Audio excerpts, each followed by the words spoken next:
Hello everyone. If you're facing this error in Microsoft Store, there has been an error and you have the retry option, then you have come to the right place because in this video I'm going to show you how easy it is to fix that annoying error on Microsoft Store. So first of all, you're going to open up your start menu and you're going to write here services.msc. You're going to go into it and here you're going to find Microsoft Store install service. You're going to double click on it. You're going to make sure this setting is set to automatic, and then first you're going to stop it, and after that you're going to press apply, OK, and then you're going to double click on it again. You're going to set it to manual, and then you're going to click start on here,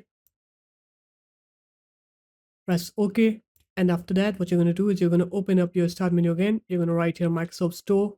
You're going to right click on it, go into app settings, scroll down, click repair on here, and once you're done repairing it, what you're going to do now is you're going to open up the start menu again. You're going to write here run.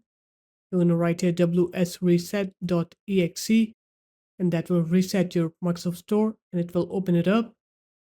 Now when you try to install any application, you'll see that you won't get that error anymore. So there it is guys, that's how easy it was. If you guys found this video helpful, make sure to leave a like, comment and subscribe to the channel, and I'll see you in my next video. Peace.